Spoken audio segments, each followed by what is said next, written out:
After blowing up the Enclave's oil rig in 2242 and rescuing his tribe, the Chosen One just vanished, with barely a trace left behind. But before we dive into the theories and evidence, you need to understand something crucial. The Chosen One was born and raised to be a hero, trained from birth by his tribe in Arroyo to save them from extinction.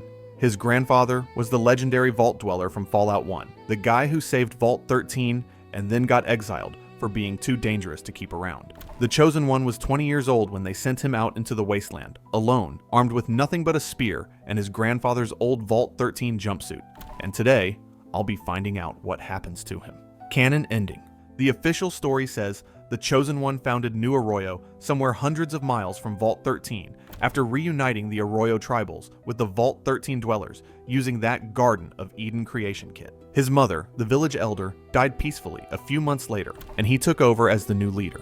The settlement thrived by mixing tribal survival skills with Vault technology, creating something totally unique in the wasteland.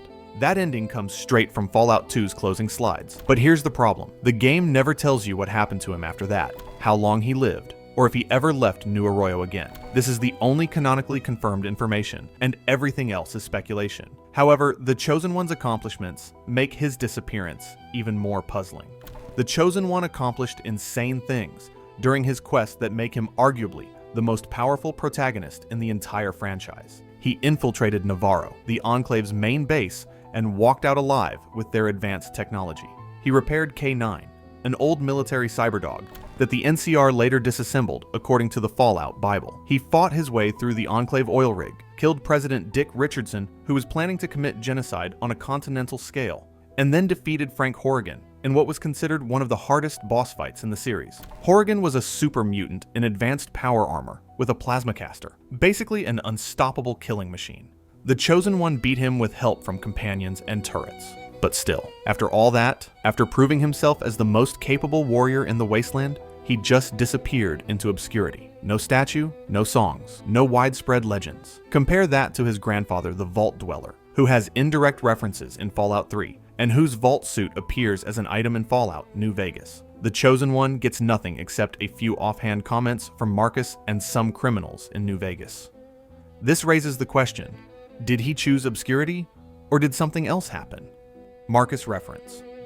Fast forward to 2281 in Fallout New Vegas, and we get one tiny breadcrumb. Marcus, the super mutant companion from Fallout 2, mentions his old friend when you talk to him in Jacobstown. He says they parted ways after the oil rig exploded, with Marcus heading east and the Chosen One presumably going back to his people. Marcus says, "Don't know what happened to my friend. I've got a feeling it turned out all right in the end." That's it. That's literally all we get from someone who actually knew the guy. If the Chosen One was born in 2221 and Marcus is talking in 2281, that means the hero would be around 60 years old if he was still alive. That age calculation is critical because it means if the Chosen One survived to 2281, he'd be entering his final years. Not ancient by wasteland standards where some ghouls are 200 years old, but definitely old enough that his adventuring days would be long over. Marcus himself is over 120 years old by New Vegas, having been created as a super mutant sometime before 2161, so his perspective on time is completely different from a human's. When Marcus says he has a feeling things turned out all right, pay attention to that specific wording. He doesn't say he knows for certain. He doesn't say he kept in touch. He says he has a feeling. That suggests Marcus never saw or heard from his old friend again after they parted ways in 2242. They fought together, destroyed the Enclave, and then just went their separate directions forever. Think about what that means. Your best friend, who you fought alongside through hell, just vanished for 39 years, and you never once tried to find them or send a message. The deeper we go, the more mysterious it gets, because Fallout New Vegas includes other references that might point to the Chosen One's fate. Bruce Isaac, a singer at the Tops Casino, mentions Mr. Bishop, who ran the Bishop crime family in New Reno. According to dialogue trees and ending slides from Fallout 2, Bishop was potentially the Chosen One's son, conceived during a visit to New Reno with a Bishop family woman. Bishop connection. This makes the timeline work perfectly, since Mr. Bishop would have been born around 2243, right after the Chosen One returned from destroying the Enclave. The kid grew up to be ruthless, taking over the Bishop family at just 13 years old and dominating New Reno's criminal underworld for decades. Reddit users on RRFNB consider this semi-canon based on how specifically New Vegas references it, even though technically it's tied to an optional ending. If the Bishop connection is real, it means the Chosen One had at least one child out there carrying on his bloodline. But it also raises questions about whether he stayed in contact with his son, or just abandoned him in New Reno to go lead his tribe. The Fallout Bible and fan discussions suggest he probably never knew about the kid or chose to focus on his responsibilities as elder. Highwayman mystery. Things get really weird when you explore the Mojave and find a wrecked Highwayman car sitting in the middle of nowhere near Novac. This is the exact same model of car the Chosen One could repair and drive in Fallout 2, and it's just sitting there destroyed decades later. When you get close to it, the Fallout 2 Reddingtown music Gold Slouch starts playing, which is way too specific to be a coincidence. Inside the wreck, you find fusion cells and some random loot, but nobody and no real explanation for how it got there. Reddit went absolutely insane over this on RFNV, with users posting screenshot compilations and sound file analyses to prove this was intentional. Some fans think this proves the Chosen One traveled to the Mojave at some point after 2242, possibly died in the crash, or just abandoned the vehicle and kept moving. The problem with the death theory is that it contradicts everything else we know. If the Chosen One died in a car crash in the Mojave, why would Marcus assume things turned out all right? Why would there be no body, no legendary equipment, no shrine or memorial? Reddit threads on our Fallout lore argue the Highwayman is probably just an Easter egg, not a canonical death scene. But let's play devil's advocate for a second and assume the Highwayman wreck actually means something. If the Chosen One did travel to the Mojave, why would he leave New Arroyo behind after everything he sacrificed to build it? The only logical reasons would be exile, escape, or a specific mission that required him to go east. Reddit user theories on r/taught Fallout lore suggest maybe New Arroyo fell apart despite his best efforts. Maybe the integration between tribals and vault dwellers failed, causing a civil war that forced him to flee. Maybe the NCR absorbed the settlement, and he refused to live under their government, choosing to wander again. Maybe he got kicked out for the same reason his grandfather did, being too dangerous or too different to integrate into normal society. The problem with all these theories is they require ignoring the explicit canon ending that says New Arroyo prospered. Fallout 2's ending slides aren't ambiguous. They clearly state the village became successful under his leadership, unless something catastrophic happened. After the ending slides that the games never mention, he had no reason to abandon his people. Or maybe the reason is simpler and darker. Maybe he got bored. Maybe after saving the world and killing the most dangerous enemies in the wasteland, being a village elder felt like prison. If you thought the car was suspicious, the No Bark theory is really insane, because it takes this mystery to another level. No Bark Noonan is a crazy old prospector living in Novac who rambles about nonsense and conspiracy theories constantly. He appears to be around 60 years old in 2281, which lines up with the Chosen One's age if he was born in 2221. No Bark theory. A viral Reddit post on RFNV laid out all the evidence connecting No Bark to the Chosen One, and it gained massive traction with fans. No Bark has Enclave propaganda posters in his shack, talks about commie ghosts and mole rats. Ghosts. Commie ghosts who don't know they're dead. Which sounds like someone confusing memories of super mutants and Deathclaws. And he has items in his inventory that connect to Fallout 2. He even mentions cave rats specifically, which were creatures in Fallout 1 but not New Vegas. The theory suggests the Chosen One suffered some kind of mental breakdown or brain damage, possibly from radiation or age, and ended up as this delusional old man living under a fake identity. His ramblings about the government and conspiracy theories would actually make sense if he literally fought the Enclave and saw their secret plans. The wrecked Highwayman near Novac would be his abandoned vehicle after arriving in the area decades ago. But here's where the theory falls apart, according to r/Jaltra Fallout lore debates. No Bark has dialogue indicating he's been living in Novac his whole life, with locals treating him like he's always been the town crazy. His personality is completely different from how companions describe the Chosen One in Fallout 2, who is competent and heroic enough to lead an entire tribe. The age match and item evidence could just be Obsidian throwing in references for fun, not confirming his identity. Counter arguments. The biggest counter-argument is that the Chosen One becoming Elder of New Arroyo is explicitly canon according to Fallout 2's ending. He can't be living as a disguised homeless person in Novac if he's supposed to be leading a thriving settlement hundreds of miles away, unless he abandoned his tribe which would contradict everything about his character and the game's themes about responsibility and legacy. Reddit users have posted side-by-side age comparisons, inventory lists, and dialogue trees, trying to prove or disprove the no Bart connection for years. Some think Obsidian intended it as a tragic secret ending. Others think fans are reading way too deep into coincidental details. Either way, there's zero official confirmation from developers, so it remains pure speculation. The real genius of the no Bart theory, whether it's true or not, is how it reframes the entire narrative of what happens to heroes in Fallout. Every protagonist faces the same question after their adventure ends. What do you do when the world doesn't need saving anymore? The Vault Dweller got exiled and died building a new tribe. The Lone Wanderer's fate is ambiguous depending on DLC choices. The sole survivor becomes a faction leader or wanders forever. If the Chosen One really did end up as a brain-damaged conspiracy theorist living in a shack, that's the darkest possible outcome for any Fallout protagonist. It means that even after you save everyone, even after you build something lasting, you can still lose everything, including your own mind. The Wasteland takes everyone eventually, hero or not. That interpretation makes the Highwayman wreck even more tragic. Imagine the legendary warrior who defeated the Enclave, reduced to a confused old man who crashed his car and now lives off scraps while ranting about commie ghosts. Nobody recognizes him. Nobody remembers what he did, and he barely remembers himself. Missing references.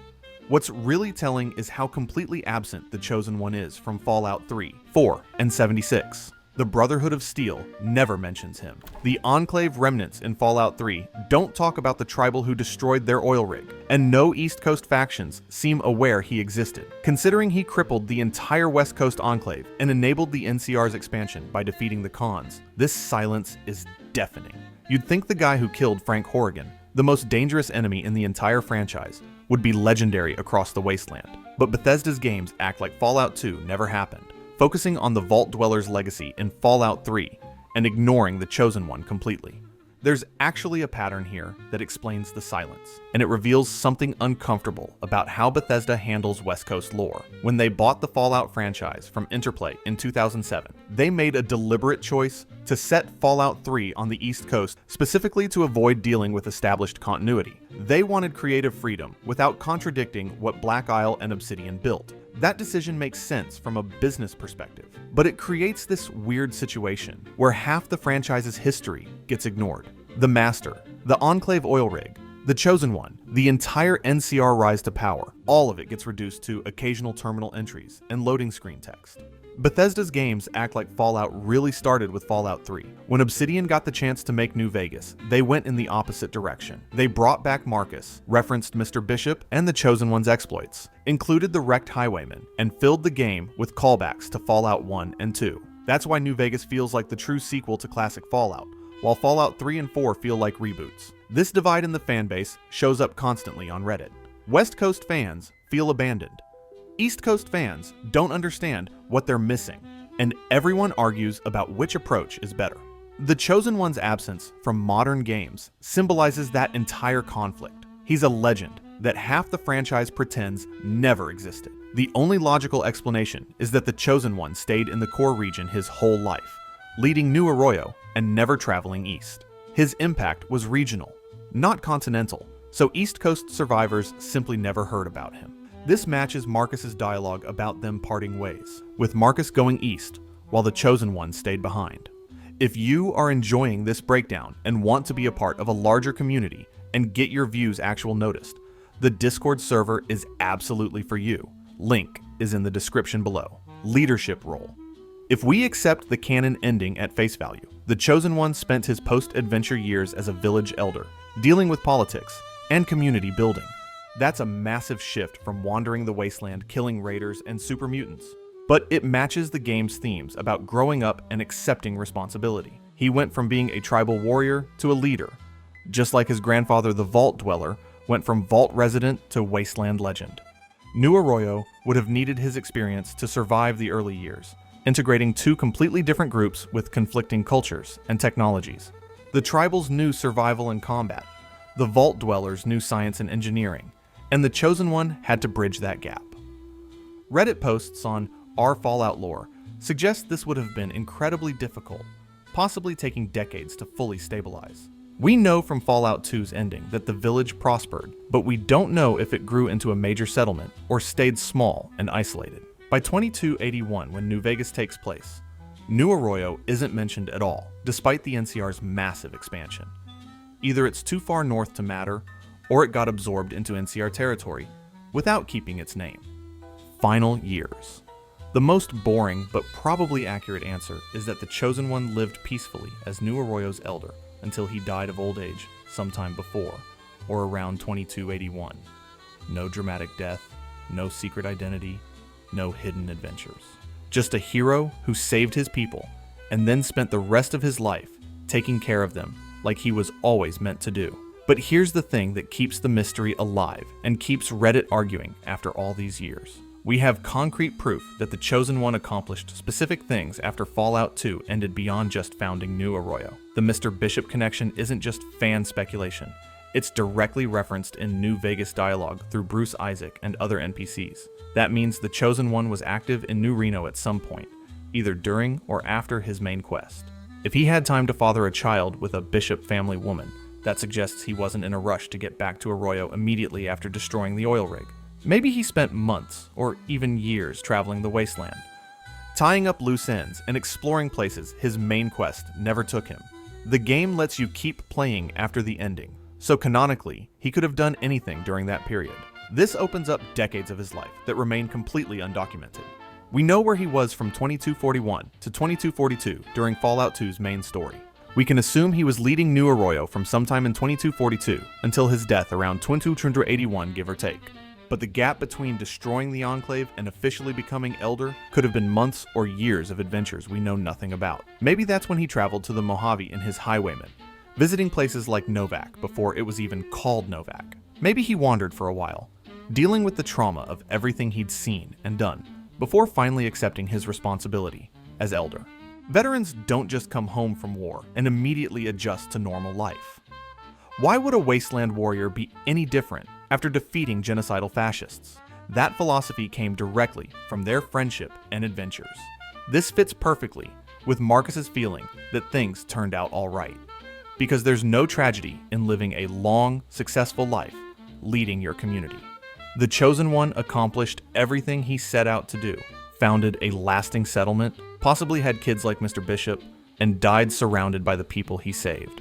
That's a genuinely happy ending by Wasteland standards. Reddit discussions on our Fallout lore have mostly settled on this interpretation as the most likely canon, even if it's less exciting than the alternative theories. The Highwayman wreck and No Bark connections are probably just Easter eggs and references, not hidden lore bombs. Obsidian loves throwing in callbacks to earlier games, and fans love finding them and spinning elaborate theories. Legacy impact. What we can confirm is that the Chosen One's actions had massive consequences for the Wasteland, even if he personally faded into obscurity. Destroying the Enclave's oil rig prevented them from releasing modified FEV that would have killed almost everyone in the Wasteland. Defeating Frank Horrigan proved that even the Enclave's ultimate weapon could be beaten by a determined Wastelander with friends backing him up. His defeat of the Khans in places like Vault 15 allowed the NCR to expand northward, eventually growing into the massive republic we see in New Vegas. Without the Chosen One clearing out major threats and rescuing Vault dwellers, the entire political landscape of the West Coast would look completely different. He enabled decades of relative stability and growth. Marcus specifically mentions how traveling with the Chosen One taught him that humans and mutants could work together peacefully, which is why he founded Jacobstown as a refuge. That philosophy came directly from their friendship and adventures, meaning the Chosen One's influence reached beyond just military victories. He changed hearts and minds about what the Wasteland could become. The relationship between Marcus and the Chosen One represents something bigger than just two friends going separate ways. Marcus is a first-generation super mutant created by the Master's army, someone who lived through Unity's rise and fall. He fought against humans, then learned to live with them, then actively protected them. Meeting the Chosen One and seeing a human treat him as an equal, despite everything, reinforced that transformation. When they fought together against the Enclave, they weren't just stopping a genocidal plan. They were proving that the Wasteland's future belonged to everyone, not just pure humans or any single group. The Enclave wanted to purge everyone they considered contaminated. The Chosen One, a tribal who grew up outside Vault society, teaming up with a super mutant to stop them, that's poetic justice. So when Marcus talks about his friend in 2281, he's not just reminiscing about old times. He's confirming that the Chosen One lived up to everything they fought for. Things turned out all right because the Wasteland didn't fall into fascism. Because communities like Jacobstown exist. Because New Arroyo thrived by mixing different peoples together. Unanswered questions. Despite all this impact, we still don't know basic facts about his final years. Did he ever leave New Arroyo after becoming Elder? Or did he stay there until death? Did he keep adventuring in his 30s and 40s? Or did he settle down immediately? How long did he actually live? And what killed him, if anything specific? The complete silence from Bethesda's games suggests we'll never get official answers. The studio has moved away from West Coast lore almost entirely, focusing on new regions and conflicts that don't require addressing what happened to classic characters. Unless Obsidian makes another West Coast Fallout game, the Chosen One's fate will probably remain a mystery forever. Unless something crazy happens and we get an official answer, but that seems increasingly unlikely as time goes on. Bethesda has shown zero interest in revisiting classic Fallout characters, and even Obsidian might not get another chance to make a West Coast game. The franchise is moving toward Fallout 5, probably set in a new region, with new characters and conflicts that don't require addressing 40-year-old plot threads. What's fascinating is how the community has basically created its own canon through collective agreement and interpretation. Reddit threads on our Fallout lore have essentially decided that the peaceful Elder ending is most likely true. The Bishop connection is semi-canon, and the no bark theory is a fun headcanon, but not serious. That's not official, but it's become the accepted narrative among hardcore fans. This kind of collaborative lore building happens when official sources leave too many gaps. Star Wars fans did it during the decades between original trilogy and prequels. Elder Scrolls fans do it constantly with contradictory in-game texts. The absence of information doesn't stop fans from needing answers, so they create their own based on available evidence. The Chosen One's ultimate fate might never be confirmed, but the discussion around it has become part of Fallout's legacy. Every new player who finishes Fallout 2 eventually ends up on Reddit asking, "What happened next?" and gets pulled into the same debates that have raged for over 20 years. Reddit keeps the discussion alive with new theories every few months, especially when new Fallout content drops. Every time a game mentions the NCR or Enclave or Vault Dwellers, fans check if there's any hidden reference to the Chosen One that everyone missed. So far, New Vegas remains his only appearance outside Fallout 2. Final answer. So what actually happened to the Chosen One after Fallout 2? Based on all available evidence, he founded New Arroyo with the reunited tribals and Vault Dwellers, became their elder after his mother died, led them to prosperity for several decades, and probably died peacefully of old age around 2281, give or take. That's the most reasonable interpretation of the canon we have. Everything else is fan speculation based on Easter eggs and ambiguous references. The Highwayman wreck might indicate Mojave travel, but probably doesn't. No Bark might have suspicious connections, but probably isn't actually the Chosen One in disguise. Bishop might be his son, but that depends on optional player choices in Fallout 2. Marcus's final comment that things turned out all right is probably the truest answer we'll ever get. The Chosen One saved his people, built something lasting, and lived to see it succeed. For a Fallout protagonist, that's about as good as it gets. If you enjoyed this video and want to see how did anyone survive Vault-Tec's experiments, click the video on the screen.